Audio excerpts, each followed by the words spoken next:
नमस्कार श्रोते हो, दीपक रेगे कथाकथन चॅनलवर तुम्हा सगळ्यांचं मनापासून स्वागत. मित्रांनो, तुम्ही आज ऐकणार आहात नारायण शेळके यांची कथा चालू नको पण ताल आवर. ऐकूयात. पण तत्पूर्वी तुम्ही जर आत्ता चॅनलवर पहिल्यांदा आला असाल किंवा अजूनपर्यंत चॅनल सबस्क्राईब केलं नसेल तर प्लीज चॅनल सबस्क्राईब करा. श्रोते मित्र हो, ऐकूयात नारायण शेळके लिखित चालू नको पण ताल आवर. पंचवार्षिक निवडणुका जाहीर झाल्या होत्या. पक्षांचे कार्यकर्ते पंख झाडून आणि पसरून कामाला लागले होते. नेत्यांच्या जिभा सैल सुटल्या होत्या. जिभेवर साखर पेरल्याप्रमाणे ते मतदारांसमोर साखरेत घोळवलेली भाषा वापरत होते. त्याच जिभेनं आश्वासनांची खैरात वाटत होते. मात्र त्याच जिभेच्या पात्याच्या दुसऱ्या धारेनं विरोधी पार्टीची वस्त्र फाडून त्यांची लक्तरं वेशीवर टांगून नंतर त्यांचे धिंडवडे काढले जात होते. सभा भरत होत्या. माणसांचे थवेच्या थवे मधमाशांच्या पोळाप्रमाणे घोंगावत होते. आपली मान उंच करून समोरच्या मानभावी नेत्यांची भाषणं कानात प्राण आणून ऐकत होते. त्यांच्या भाषणातला अर्थ शोधून जर आपला स्वार्थ साधत असेल तर आपलं बहुमोल मत त्यांच्या झोळीत टाकायला काय हरकत आहे, असा विचार लोक करत होते. पडीक आणि रेकामटेकड्यांना खूप भाव आला होता. नेता त्यांना आपल्याबरोबर कुठेही नेत होता. प्रचारसभा असो नाही तर प्रचार फेरी असो, ही हुकमी सेना दिमतीला होती.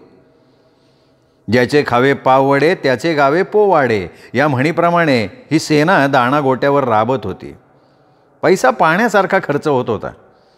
त्यांना माहिती होतं पसाभर पेरल्याशिवाय पोतभर हाताला लागणार नाही. जमाना कम्प्युटर, टी व्ही किंवा मोबाईलचा नव्हता. त्यामुळे प्रचाराला मर्यादा होत्या. जुना काळ तो. आठवडे बाजार, कोपरा सभा, चौक सभा आणि फेस टू फेस आणि माउथ टू माउथ प्रचार चालायचा त्या काळात. बरं, त्या काळातनं पण पेंटर लोकांचं उखळ पांढरं व्हायचं. त्या काळी आत्ताच्यासारखा लाखात आणि कोटीत निवडणूक खर्च नसायचा हो. उमेदवार घरदार शेतीवाडी विकून हा जुगार खेळायचा. धनिकांना भिकेचे तर भिकाऱ्यांना धनिकाचे डोहाळे लागायचे. मी टुक्कार नव्हतो पण बेकार होतो. चित्रकलेमुळे कुठेतरी किडूक मिडूक काम करून देतील ते मिळवत होतो. दारिद्र्याची आणि आमची गाढ मैत्री, त्यामुळे पैशाला आणि अन्नाला तरसत होतो. तेव्हा एका उमेदवारानं त्याच्या प्रचाराच्या पाट्या गावोगावी जाऊन तिथल्या भिंतीवर रंगवण्याचं काम मला दिलं. एका पाटीला 1 रुपया, 2 वेळचं पोटभर जेवण आणि पार्टीतर्फे सायकली आणि एक मदतनीस द्यायचं कबूल केलं.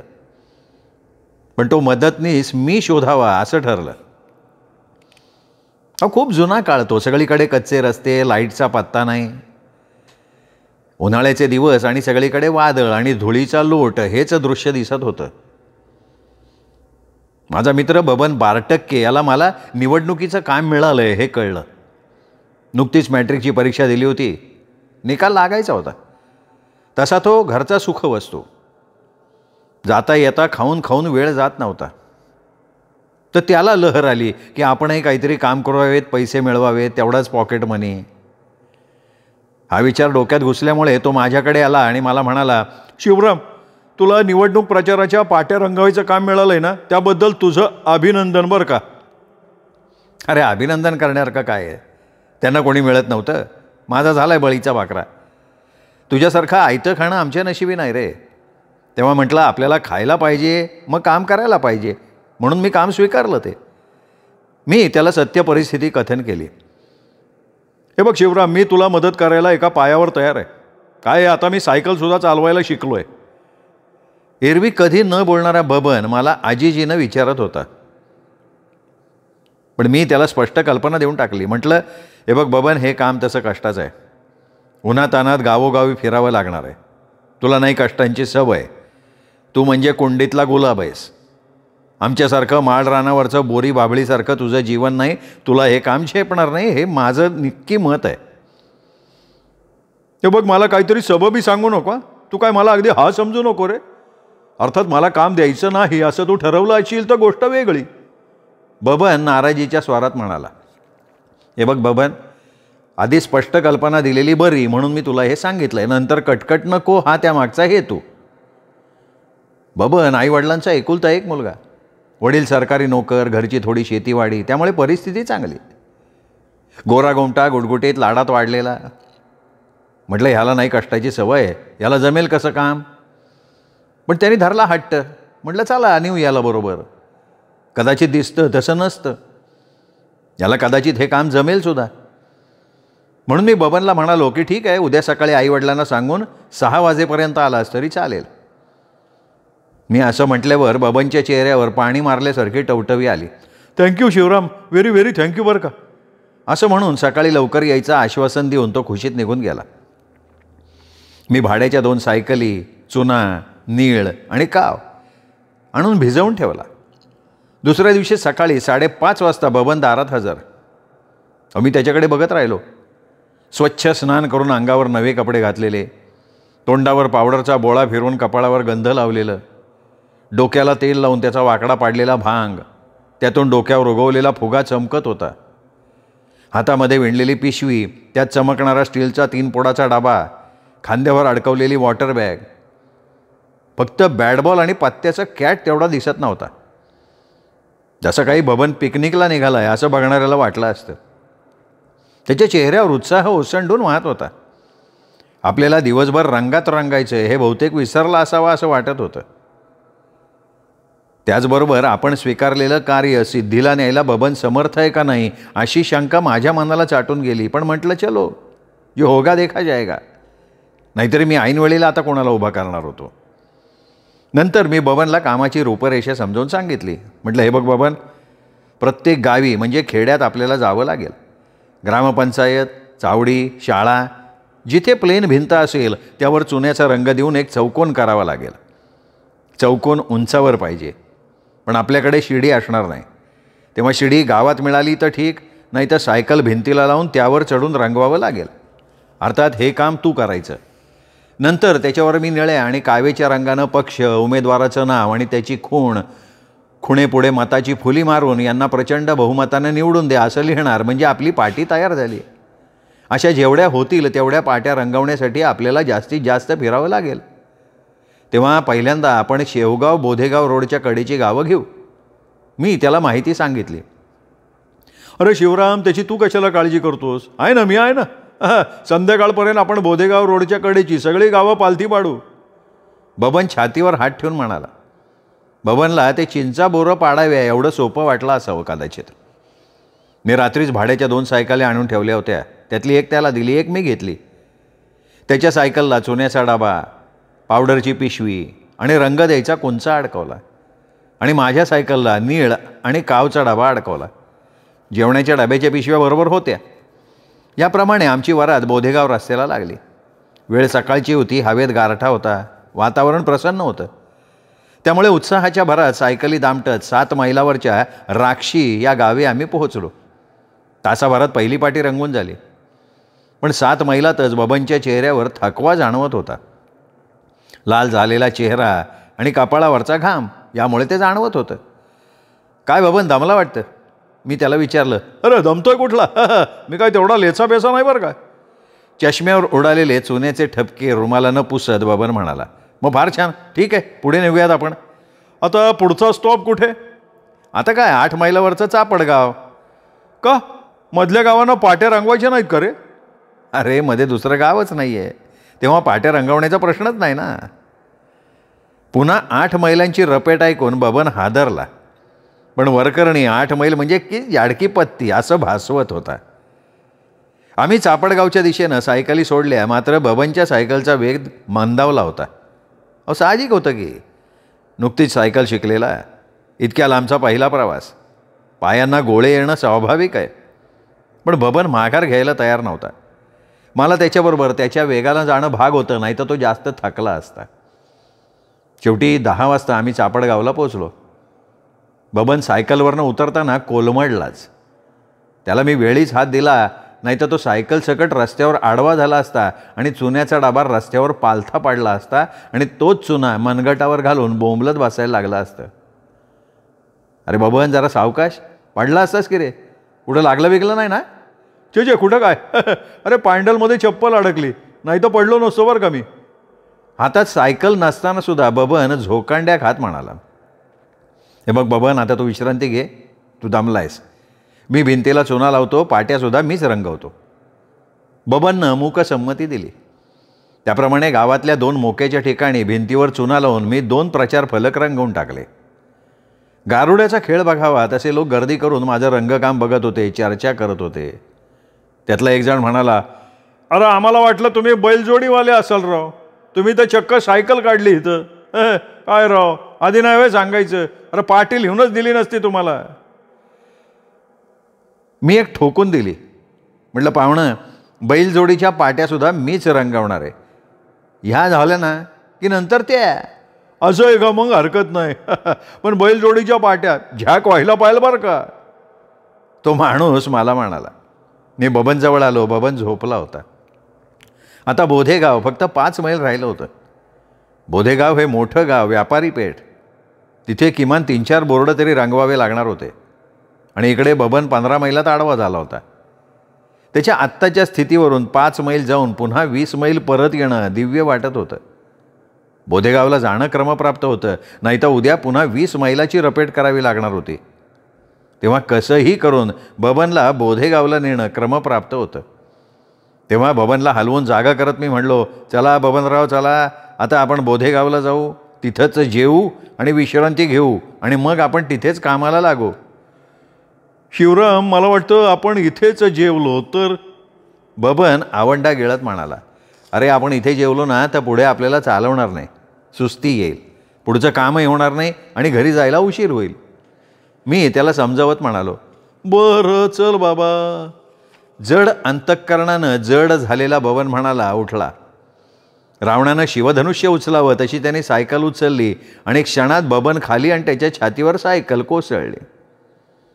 मी ताबडतोब त्याच्या छातीवरची सायकल उचलली. बबन मोठ्या कष्टानं उठला, पण वरकरणी हार मानायला तयार नव्हता. अरे बबन, काय होतंय तुला? बरं वाटत नाही आहे का? म्हणजे लागलं नाही ना कुठे तुला? मी त्याला काळजीने विचारलं, कारण नाहीतरी आता त्याची जबाबदारी माझ्यावर येऊन पडली होती. कसं का होईना त्याला 1 पीस घरी नेऊन त्याच्या आईवडिलांच्या स्वाधीन करायचं होतं मला. अरे नाही नाही, वाजवीपेक्षा जास्त जोर लावला मी, त्यामुळे सायकल अंगावर आली, माझा अंदाज चुकला. बरं ठीक आहे, मग निघूयात आपण, असं म्हणून मी त्याला घेऊन निघालो. कसं का होईना मला काम उरकायचं पडलं होतं. या गोंधळात बोधेगाव राहायला नको, उद्याची 20 मैलाची रपेट वाचायला पाहिजे. आम्ही बोधेगाव रस्त्याला लागलो. प्रवास कसा तरी रडत खडत चालला. प्रत्येक पायडल मारताना बबन कमरेपासून एकदा उजवीकडे तर एकदा डावीकडे झुकत होता. इतका की त्याचं तोंड हँडलवर आदळणार तर नाही ना याची भीती वाटत होती. या गडबडीत सायकल उन्हाळ मुलाप्रमाणे कानात वारं शिरल्याप्रमाणे रस्ता सोडून इकडे तिकडे धावत होती. तिला रस्त्यावर आणता आणता बबन जाम वैतागला होता.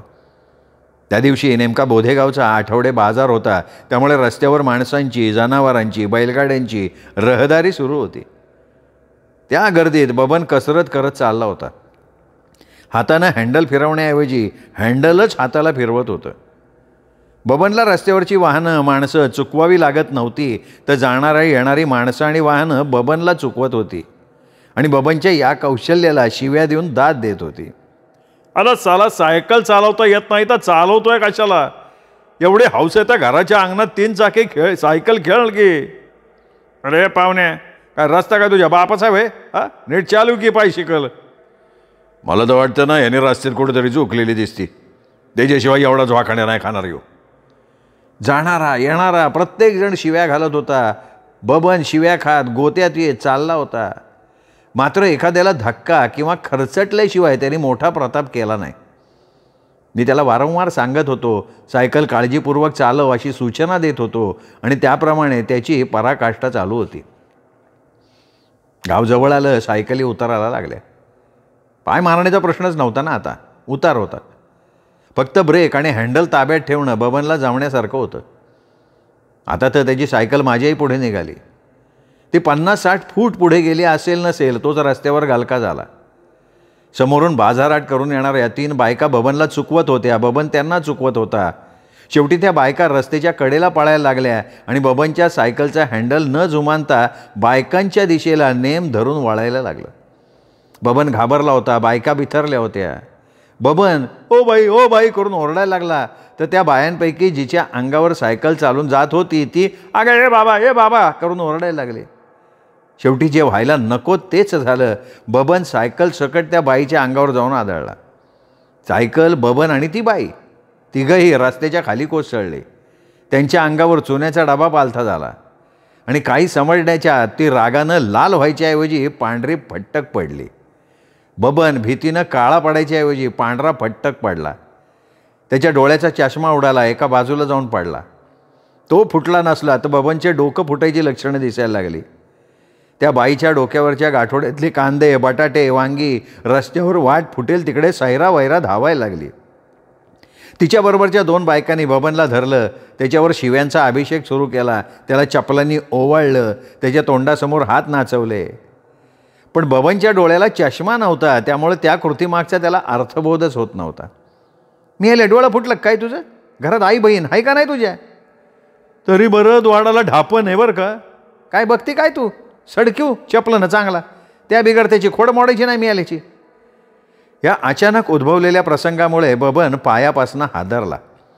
आधीच अर्धमेला झालेला बबन पूर्ण मेल्यासारखा दिसायला लागला, गयावया करायला लागला, त्यांच्या पाया पडायला लागला, क्षमा मागायला लागला. मी आणि रस्त्यावरच्या लोकांनी त्या बायकांची कशी तरी समजूत काढून तुमचं बरोबर आहे, बबन कसा चुकला हे त्यांना पटवून दिलं. त्यांच्यासमोर बबनला लाखोली वाहिली, ते प्रकरण मिटवून टाकलं. रस्त्यावर उधळलेला त्यांचा बाजार गोळा करून दिला. मग हातात सायकली धरून आम्ही गावात पोचलो. पाण्याची सोय बघून एका झाडाखाली जेवलो, विश्रांतीसाठी लवणलो. काही मिनिटात बबन घोरायला लागला. पण मला चुना कुठे मिळतोय का याचा घोर लागला. कारण तो आणून भिजवून पुढे मला पाट्या रंगवाव्या लागणार होत्या. मी त्याला तसाच सोडला. बाजारात चुना शोधायला गेलो. माझं नशीब बलवत्तर, मला चुना मिळाला. मी तो आणला, भिजत ठेवला. बबनचं घोरणं वरच्या पट्टीत पोचलं होतं. तो फार थकला होता. मला त्याच्याकडे बघून हसायला येत होतं, त्याची दयाही वाटत होती. त्याला तसंच झोपून देऊन मी गावात गेलो. मोक्याच्या ठिकाणी 4 प्रचार फलक लिहिले. तोपर्यंत दुपारचे 4 वाजले होते. बबनला बळबळ उठवलं, त्याला तोंडावर पाणी मारायला सांगून चहा दिला. त्याच्या चेहऱ्यावर थोडी तरतरी जाणवत होती. बबन, आता बरं वाटतंय ना? चला आता आपल्याला निघायला हवं. शिवराम, आपण एसटीने गेलो तर नाही चालणार का रे? अरे गेलो असतो रे, पण या भाड्याच्या सायकलचं काय करायचं? नाही, एसटीवर टाकू की सायकली? हे बघ, आपल्या दोघांचं एसटीचं भाडं आणि सायकलचं लगेज एवढे पैसे नाही आहेत माझ्याकडे गाड्या. शिवाय ह्या गावात माझं कोणी ओळखीचंही नाही रे. तेव्हा आपल्याला सायकलनंच जावं लागेल. किती वेळ लागेल? हे बघ, आत्ता जर आपण रमत गमत गेलो ना तरी दिवस मावळायच्या आत आपण घरी पोहोचू. बरं बाबा, आता तू म्हणतो तर जायलाच पाहिजे. असं म्हणून बबन उठला आणि आम्ही परतीच्या प्रवासाला निघालो. 3-4 मैलात बबन दमला. त्याच्या पायाला गोळे यायला लागले, मांड्या दुखायला लागल्या. आम्ही थांबत थांबत 5 मैल म्हणजे चापड गावी आलो. सूर्य क्षितिजाला टेकला होता. सायंकाळची चाहूल लागली. अजून 10 मैल अंतर कापायचं होतं. काय करावं काही सुचेना. अनोळखी गाव, जवळ भाड्याच्या सायकली. आता त्या चोरीला गेल्या तर भरून कोण देणार? जवळ अंथरूण नाही, पांघरूण नाही. झोपणार तरी कुठे आणि कसं? त्यापेक्षा कसंही करून घरी पोहोचणं हा त्याच्यावर मार्ग होता. त्याप्रमाणे मी बबनला समजावून पटवून सांगत होतो. त्यालाही पटत होतं, पण त्याचं शरीर त्याला साथ देत नव्हतं.